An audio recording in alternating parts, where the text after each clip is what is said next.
hoy, ¿cómo estamos en materia económico-social en nuestro país? ¿Cuál es el análisis de la película que usted nos puede hacer? La situación social es crítica y estable. Antes de la pandemia teníamos 8 millones de personas que recibían asistencia alimentaria, pasamos a 11 millones de personas. El Estado ha logrado cubrir, amortiguar gran parte de los efectos de la pandemia, los efectos sociales de la pandemia, con asistencia alimentaria, con el IFE, el ingreso familiar de emergencia, que llega a 9 millones de personas. Aún así ha aumentado la pobreza y tenemos varias situaciones críticas, yo diría básicamente 3. Primero, el tema de la calidad nutricional. Cubrimos efectivamente 11 millones de personas con asistencia alimentaria. Ahora hay mucho de fideos, harina y arroz, un poco de leche, carnes, frutas y verduras. Ahí hay una cuestión. Una segunda cuestión tiene que ver con lo que yo llamaría los nuevos pobres, la gente que cayó en la pobreza en el medio de la pandemia, que no tiene problema de vivienda, que tiene problema de trabajo, que se quedó sin ingresos, que se le pararon las changas, que tiene dificultad. Y en tercer lugar, los niños. Tenemos 56% de pobreza en los menores de 14 años. Ahí nosotros encaramos varias políticas. Una es el plan Potenciar Trabajo, apuntamos a crear 300.000 puestos de trabajo, ya los pusimos en marcha, gran parte de esos puestos de trabajo en 5 sectores productivos. La urbanización de 4.000 barrios, que es urbanizar, es resolver el problema de gente que vive hacinada, sin agua, sin servicios básicos. Vamos a urbanizar de a 400 barrios por año, resolviendo el problema de la vivienda, del espacio público. Y en tercer lugar tenemos que lograr, y de hecho para el año que viene hay 800 jardines nuevos, que todos los chicos estén en sala de 3, 4 y 5 años, que todos los chicos vayan al jardín para achicar la desigualdad. Esas son las líneas, esos son los problemas y las líneas de trabajo que estamos encarando. Es algo muy claro que la infantilización de la pobreza parece ser un tema que, si bien que no es nuevo y que parece estar cada vez más, ¿cómo decirlo?, más cristalizado o más se está convirtiendo en un problema cada vez más estructural la infantilización de la pobreza, porque no es solo de la pandemia, y eso está clarísimo. Y me gustaría preguntarle cómo se puede trabajar en este sentido para evitar que esta tremenda desigualdad además sea más desigual entre los niños de 0 y 14 años. Nosotros tenemos 3 generaciones excluidas. Un joven que no vio a su padre o a su abuelo trabajar. Ese joven, esa joven ya es mamá o papá, sus chicos ya nacieron. Cuando hablamos de 56% de pobreza en los más chicos, estamos hablando de chicos que ya nacieron cuyos padres son pobres. Tenemos que evitar la 4ª generación de exclusión. Y por eso que hay 3 líneas claras de trabajo. Una es poner en marcha el proceso de trabajo. ¿En dónde van a trabajar los sectores más pobres? En la construcción, en el textil, en la economía del cuidado, en la producción de alimentos y en el reciclado. En esos 5 sectores nosotros creamos unidades de gestión, transferimos fondos para máquinas y herramientas, ponemos en marcha actividades productivas. Yo estuve recorriendo hoy, por ejemplo, el municipio de Hurlingham simplemente a la mañana, sí, y hay cerca de 30 nuevos personas, emprendedores que han recibido máquinas y herramientas para trabajar. Ahí hay una línea y apostamos a crear 300.000 puestos de trabajo.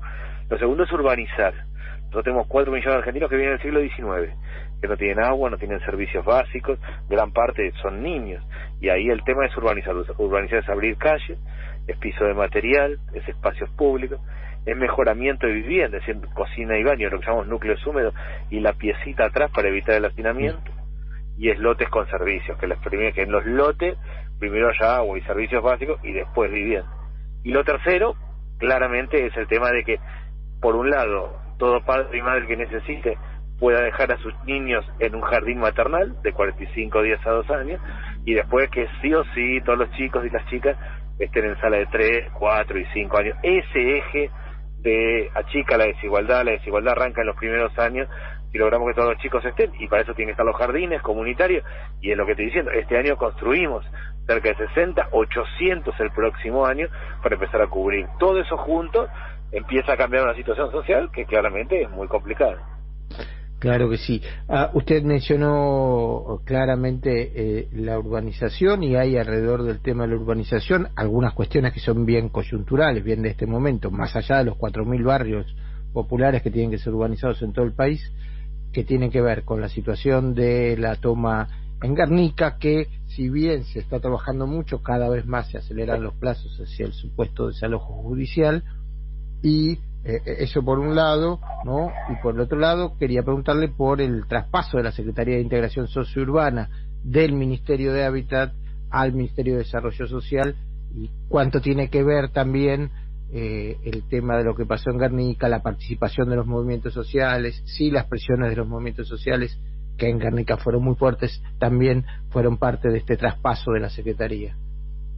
En Guernica, como en varias tomas, pero en Guernica, que es realmente una toma muy grande, la provincia está trabajando muy bien, constituyó una mesa de diálogo.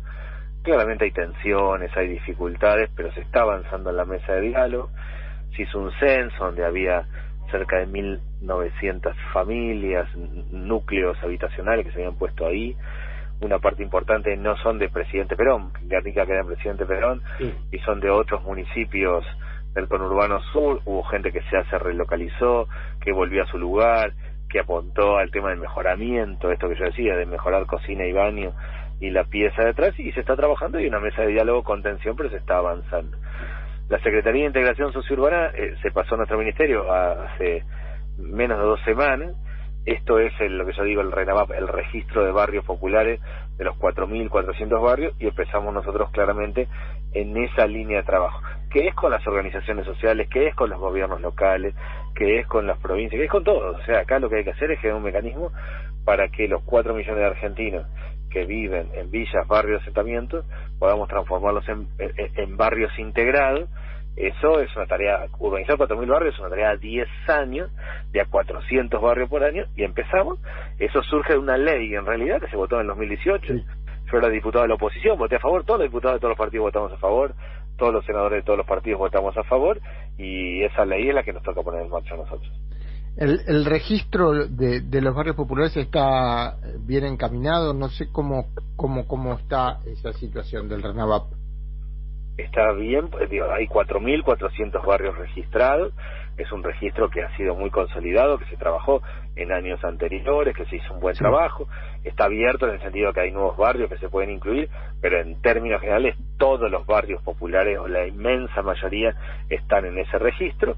Para urbanizar hay que establecer criterios técnicos. Hay lugares donde efectivamente hay inundaciones, donde hay dificultades para hacerlo. Criterios que tienen que ver con la densidad poblacional, que tiene que poder abrirse calles, que tiene que poder efectivamente construirse en espacio, para eso tiene que haber espacio, y también ver en qué situación están. No es que todos los barrios están en cero, algunos se han avanzado con algún nivel de urbanización, con otros no. De todo ese proceso surge este esquema en donde vamos a ir urbanizando 400 barrios por año. Usted mencionó, estaba contando justamente, ¿no? La realidad que es en todo el país, y en términos generales toda la descripción que hace es una realidad que es todo el país.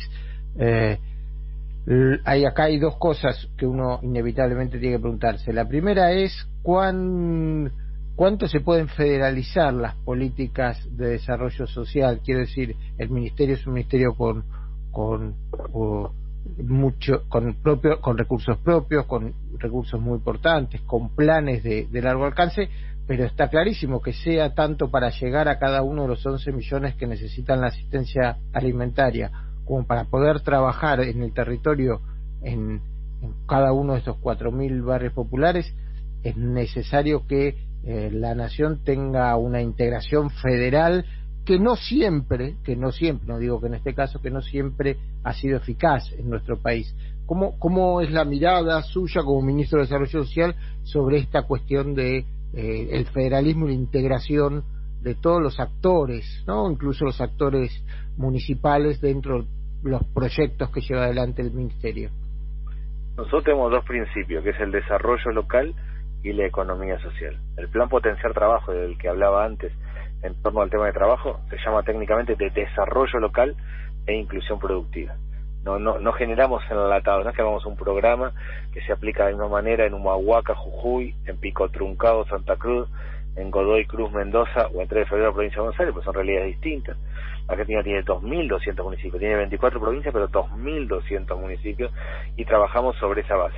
Yo creé el COFEDESO, el Consejo Federal de Desarrollo Social, nos reunimos periódicamente con los ministros y las ministras de cada provincia y ponemos en marcha políticas siempre de abajo hacia arriba. La única política enlatada que yo voy a hacer, que es igual para todo el país, fue la tarjeta alimentaria, que lo puse en marcha antes de la pandemia, que tenía el objetivo de ponerle un piso a la caída social, y que es una tarjeta del Banco Público para madres con chicos menores de 6 años de la misma manera en todo el país. El resto de las políticas, lo que tiene que ver con proyectos productivos, con urbanización, con lo que tiene que ver con primera infancia, con políticas para jóvenes, con comunidades indígenas, claramente es de abajo hacia arriba y tiene un tinte muy federal. Nuestro ministerio claramente, no hay otra manera de encarar políticas sociales si no es de abajo hacia arriba en Argentina. Está claro. Respecto de lo que fueron las formas de asistencia durante la pandemia especialmente, ¿no? Porque como decía usted, la tarjeta alimentar comenzó antes. Respecto de lo que surgió con la pandemia, como puede ser el IFE, y que son mecanismos de asistencia, el IFE que llega a cerca de 9 millones de personas, y que son mecanismos que seguramente en muchos casos, en muchos sectores, para muchas personas siguen siendo necesarias, pero que el Estado empieza a pensar en refinarla como una herramienta, ¿no? Porque también sabemos que 10.000 pesos, se han pagado 3 cuotas hasta este momento, en 6 meses, 10.000 pesos son finalmente algo así como 5.000 mensuales. El impacto puede alcanzar para resolver una inmediatez alimentaria, pero en el largo plazo no necesariamente da la asistencia que uno puede esperar. ¿Están pensando alguna manera de sostener una ayuda que no sea la del IFE o que sea el IFE reformulado? ¿Están pensando en alguna herramienta, en retomar esta herramienta y convertirla en otra herramienta? Todo está en evaluación. Nosotros hacemos un seguimiento permanente de la situación social y vamos evaluando distintas alternativas. Efectivamente el IFE se pagó, el IFE 3, o sea 3 veces, tal cual se planteaba. Nosotros evaluamos distintas alternativas. Está claro que hay distintas realidades. Una parte de las argentinas tienen serio problema de ingreso. Serio problema de ingreso quiere decir que entre 3 y 4 millones de personas se quedaron sin trabajo, o les bajó mucho el ingreso. Es decir, es el jardinero que tiene 10 casas y recupera 5, es la persona que es empleada doméstica, perdió un número de horas y le va a ser muy difícil recuperar. Bueno, sobre esa base trabajamos la idea de un ingreso de base. Si el plan potenciar trabajo, de lo que yo hablaba antes, es lo que es la mitad del salario mínimo, opera como un ingreso de base, una base de ingreso para construir la vinculación con el mundo del trabajo. Nosotros siempre pensamos la asistencia o el apoyo del Estado con contraprestación. Contraprestación quiere decir que es trabajo o capacitación laboral o completar la escuela secundaria, que son las 3 maneras de contraprestación. Sí, claro. Hay una pregunta que surge inevitablemente en estos momentos, digo porque se está discutiendo el presupuesto nacional, que tiene que ver con esto. ¿Cuál es el presupuesto para su ministerio, o sea, para el ministerio que usted encabeza, el Ministerio de Desarrollo Social, para el 2021? ¿Y cómo se hace, sabiendo el Estado hizo esfuerzos ingentes durante este año y ha generado un déficit importante, que es razonable y que todos los países del mundo lo han generado? Digo, pero ¿cómo se hace para seguir sosteniendo la asistencia social que requiere este año y que requerirá el año que viene con un déficit de este tipo? Digo, ¿hay ajustes de algún tipo? ¿Se achicará el déficit del Estado en alguna otra área? ¿Cómo es la cuestión presupuestaria, las asistencias sociales y el proyecto para el 2021 específicamente para su ministerio? Yo siempre creo que la diferencia entre palabra y hecho es el presupuesto, y que si uno quiere saber para dónde va un gobierno, dónde pone prioridades, tiene que ver el presupuesto. El presidente Alberto Fernández planteó empezar por los últimos y eso se refleja en el presupuesto claramente. Originalmente este año yo tenía un presupuesto de 84.000 millones de pesos, originalmente. Terminé con 230.000 millones. Fueron agregando recursos por la tarjeta alimentar, por la cobertura de asistencia alimentaria, por el trabajo y por todos los planes que antes describía. Para el año que viene tenemos un aumento, un incremento importante de lo que tiene que ver con el presupuesto. El año que viene nos propusimos como meta que el 50% del recurso esté volcado en la asistencia alimentaria y el 50% en trabajo. Cambiar el perfil. Si este año el eje central fue la asistencia alimentaria, el año que viene es así, y de hecho, para el año que viene, lo que es la asistencia alimentaria, está previsto 115.000 millones de pesos en todo el año, y lo que es trabajo, 113.000 millones. Estamos empezando a equilibrar, cambiando el perfil, aumentando el presupuesto claramente. Hay algo que desde que comenzó la pandemia me parece que se hizo muy evidente, pero en mi caso yo se lo escuché mencionar mucho a usted y me parece que es algo que aún todavía en nuestro país es subvaluado, es subvalorado, que son las tareas de cuidado. Porque la pandemia demostró que mucha gente trabaja a tiempo completo, trabaja parcialmente, trabaja informalmente en tareas de cuidado. Muchas veces se requieren tareas de cuidado y las cubre la persona desempleada, en general mujer de la familia. No son tareas pagas, no son tareas... Me parece que usted pone el eje, es uno de los 5 ejes que usted pone en la recuperación del trabajo, las tareas de cuidado, y me gustaría por ahí que pueda profundizar y explicarnos a los oyentes, ministro, a qué se refiere, qué implican las tareas de cuidado, cuánta gente se involucra en esas tareas y por qué son una de las líneas para la recuperación más inmediata de trabajo que usted está planteando. Efectivamente, las tareas de cuidado, en especial de cuidado doméstico, sobrecarga fuertemente a las mujeres y está poco reconocido. Cuando nosotros hablamos de cuidado, hablamos de 3 situaciones. Del cuidado individual, quien cuida a una persona mayor, niños, hay toda una capacitación, nosotros damos cursos de cuidadores. Del cuidado en términos comunitarios, el que está en el jardín comunitario, el que está en la olla popular, el que está en el comedor, que es una tarea impresionante y que de hecho gran parte, cuando yo digo que se sostienen 11 millones de personas para asistencia alimentaria, no es solo recurso del Estado, hay una gran red social. Y luego el cuidado doméstico, que tiene que ver con la cuestión más familiar.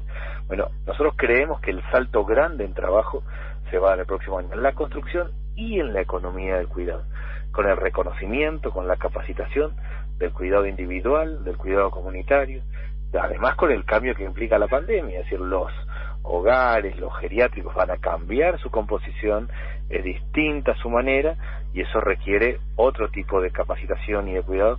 Hay un potencial de desarrollo importante. Uruguay tiene una buena ley que es un buen esquema para nosotros para trabajar, pero no solo se trata de reconocimiento en términos conceptuales del cuidado, sino que tiene que ser pago. Y un punto clave y significativo es que hay un gran crecimiento de trabajo en lo que llaman los sistemas de cuidado, y eso lo tenemos muy, el concepto de 5 sectores productivos, mano de obra intensiva, más importante, la economía de cuidado es claramente de los 2 que más generación de trabajo va a generar el próximo tiempo. Importantísimo. Ministro Arroyo, le hago una sola pregunta, sé que tiene muchas actividades. Usted participó, creo que hoy fue en la Universidad de Hurlingham, si no entendí mal, y me gustaría saber si las universidades tendrán algún rol en todo estos proyectos que usted nos describió tan bien en estos minutos. Sí, un gran rol. Yo estuve hoy, en realidad, en la Universidad de Hurlingham con los rectores de la mayoría de las universidades del conurbano. Entregamos bicicletas, 1000 bicicletas que entregamos básicamente, que son para los estudiantes, para que los estudiantes puedan ir en bicicleta, para los no docentes, y para los que hacen tareas que hoy son esenciales. Por ejemplo, chicos o chicas que están estudiando enfermería y que están colaborando con hospitales en el marco del COVID. Se entregaron las bicicletas esas salen de la aduana, es decir, lo que queda en la aduana por distintas dificultades pasa a nuestro ministerio. Nosotros siempre priorizamos el sistema educativo. En este caso se entregaron, por un lado, 1000 bicicletas, es decir, que se distribuyen en las distintas universidades del conurbano, pero más allá de la bicicleta, tuvimos una reunión de trabajo muy fuerte con los rectores, con esta idea de que todas estas líneas de trabajo que yo estoy planteando tienen que tener una tarea muy articulada. Yo tengo que articular con 3 fuertemente, con los jardines, con las escuelas y con las universidades, que son los que producen conocimientos e ideas y acciones innovadoras para adelante. Perfecto, le agradezco muchísimo, ministro, esta larga charla. Le agradezco mucho por el tiempo que nos destinó para hablar de todos estos temas, y ojalá en algunos meses podamos volver a hablar y ver cómo evolucionó todo. Le mando un gran saludo. Muchas gracias. Hasta pronto. Hablábamos con el ministro de Desarrollo Social de la Nación, el licenciado Daniel Arroyo.